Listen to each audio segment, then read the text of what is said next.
வணக்கம். இங்கே பார்க்குறது ஒரு ஆன் கிரிட் சிஸ்டத்துக்கு பேக்கப் கொடுத்துருக்குறோம்.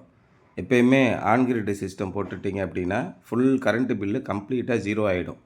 ஆனால் கரண்ட்டு கட் ஆகிடுச்சுன்னா உங்கள் வீட்டில் பவர் இருக்காது. சாதாரணமாக யூபிஎஸ் தான் இருக்கும். யூபிஎஸோட பவர் ஒரு 4 மணி நேரமோ 5 மணி நேரத்தில் தீர்ந்து போயிடும்.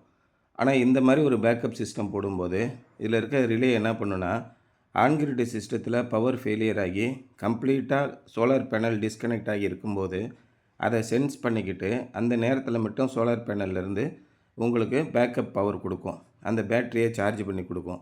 இந்த மாதிரி இருக்கும்போது லாங் பேக்கப் கிடைக்கும். உங்களுக்கு ஒரு 4 மணி நேரத்தில் தீர்ந்து போகிற பேட்டரி சோலார் பேனல் ஒரு 2 பேனலை சேர்த்து விடும்போது ஒரு 12 மணி நேரம் 13 மணி நேரத்துக்கு பேக்கப் இருக்கும். அதே மாதிரி புயல் அடிக்குது, இது மாதிரி காற்று டிரான்ஸ்ஃபார்மர் வீணாக போயிடுது, அந்த மாதிரி நேரங்களில் 2 நாள் 3 நாள் உங்களுக்கு கரண்ட் இல்லாமல் இருக்கும்போது இந்த பேக்கப் சிஸ்டம் உங்களுக்கு யூஸ்ஃபுல்லாக இருக்கும். நம்ம வீட்டில் ஆன் கிரிட் சிஸ்டம் போட்டிருந்தோம் இபியிலேருந்து கரண்ட் வரலைன்னா நம்ம வீட்டில் பவர் இல்லாமல் போயிடுச்சே அப்படிங்கிற ஒரு குறை இதில் இருக்காது.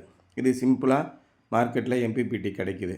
அதோட ஒரு ரிலே சிஸ்டம் போட்டு அதை பேனலை டிஸ்கனெக்ட் பண்ணுறது கனெக்ட் பண்ணுறதுக்கு மட்டும் ஏற்பாடு பண்ணி இந்த மாதிரி பண்ணிட்டோம் அப்படின்னா ஆன் கிரிட் சிஸ்டம் போட்டிருந்தா கூட 1லேருந்து 3 கிலோவாட்டுக்குள்ளே இந்த பேக்கப் சிஸ்டம் அற்புதமாக வேலை செய்யும்.